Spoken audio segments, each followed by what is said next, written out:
Daddy കഴിഞ്ഞിട്ടും കടുവ ഇറങ്ങി 27 ദിവസം കടുവ ഇറങ്ങിയിട്ട്. പക്ഷെ ആ കടുവ ഇതുവരെ ഫോറസ്റ്റുകാർ പിടിച്ചിട്ടില്ല, അറിയോ?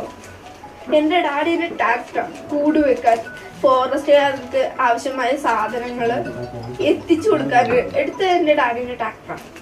അതിനെല്ലാം എൻ്റെ ഡാഡി സഹായിച്ചു. പിന്നെ എന്തുകൊണ്ട് എൻ്റെ ഡാഡിക്ക് ഇത് പറ്റി? വയനാട്ടുകാരിൽ മൊത്തമുള്ളൊരു കാര്യമാണ്. വയനാട്ടിൽ 3/4 ജനങ്ങളെ ആന, പുലി, അവരെല്ലാം കടുവ എല്ലാം, കാട്ടുപോത്ത്, പന്നി, കുരങ്ങ്, എലി എല്ലാം ശല്യ. എൻ്റെ ഡാഡി ഒരു കർഷകനാ, നെൽകർഷകനാ എൻ്റെ ഡാഡി. ഡാഡി കഴിഞ്ഞെല്ലാം പയറൊക്കെ ബെതിച്ചിട്ട് പാതിയോളം പക്ഷി കൊത്തിക്കൊണ്ട് പോവാ, അറിയോ? അതിന് പക്ഷി കൊത്തുന്ന പക്ഷിക്ക് ഭക്ഷണം ഇല്ലാത്തോണ്ടാണ്. പിന്നെ എന്തുകൊണ്ട് ആന ഇങ്ങോട്ട് ഇറങ്ങുന്നത്? ആനക്ക് കാടുണ്ട്, കാട്ടാനകൾക്ക് കാട് ഇഷ്ടം പോലെ ഉണ്ട്. വയനാട്ടിൽ തന്നെ എത്രയോളം കാടുകൾ കിടക്കുന്നു, കാടില്ലേ? പിന്നെ എന്തുകൊണ്ട് കാട്ടാന നാട്ടിലേക്ക് ഇറങ്ങും? നാട്ടാനകൾക്ക് കാട്ടിലേക്ക് കയറാൻ പറ്റൂല. ഒരു കാര്യം, കാട്ടാന പിന്നെ എന്തിനാ നാട്ടിലേക്ക് ഇറങ്ങണം? കാട്ടാന കാട്ടിലിറങ്ങിയാൽ മതി, നാട്ടിലിറങ്ങണ്ട. അതിനുള്ള സംവിധാനം ഒന്ന് വയനാട്ടിൽ ചെയ്തു കൊടുക്കണം. പിന്നെ എൻ്റെ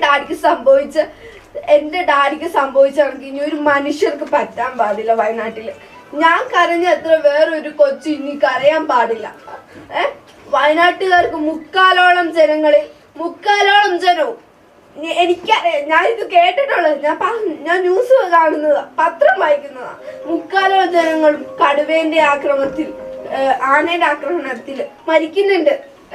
ഇതുവരെ അതിനുള്ള പോംവഴി വയനാട്ടിൽ ഇത് വന്നിട്ടില്ല. വേറെ ഏത് രാജ്യത്ത് വന്നിട്ട് വയനാട്ടിൽ നിന്ന് ഈ ചെറിയ മലയാള പ്രദേശത്ത് വന്നിട്ടില്ല, അറിയോ? എൻ്റെ ഡാഡി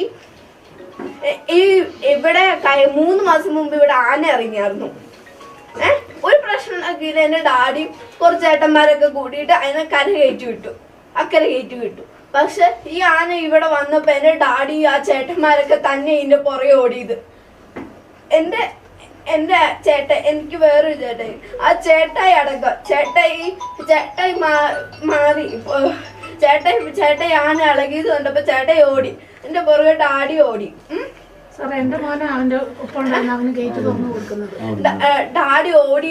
ഡാഡി ഓടിയിട്ട് അവിടെ എത്താൻ പറ്റാത്തോണ്ടല്ലേ? എൻ്റെ ഡാഡിക്ക് പറ്റിയ കണക്ക് വയനാട്ടിലെ ഓരോ പുരുഷനും സ്ത്രീക്കും എനിക്ക് വാക്ക് വേണം, ഇനി ഒരിക്കലും അങ്ങനെ ഒരു കാര്യം വയനാട്ടിൽ നടക്കാൻ പാടില്ല. കാട്ടിൽ എത്രോളം ഭക്ഷണങ്ങൾ കിടക്കുന്നു ആ കാട്ടാനയ്ക്ക്, വെള്ളമില്ലേ? പിന്നെ എന്തുകൊണ്ട് കാട്ടാൻ ഇവിടെ വന്നു? എൻ്റെ ഡാഡിക്ക് സംഭവിച്ച അത്ര ഒരു കാര്യം ഇനി ഇവിടെ നടക്കാൻ പാടില്ല എന്ന് മാത്രമേ എനിക്ക് പറയാനുള്ളൂ. പിന്നെ വയനാട്ടിലുള്ള 3/4 ഈ കാടുകളിൽ സംരക്ഷിക്കേണ്ട ഞാൻ പറയൂല. സംരക്ഷിച്ച ആനേനെയും പുലീനെ എന്ത് വേണേ അവിടെ വളർത്താം. പക്ഷെ നാട്ടിലേക്ക് ഇറങ്ങാനുള്ള രീതി ഉണ്ടാക്കി.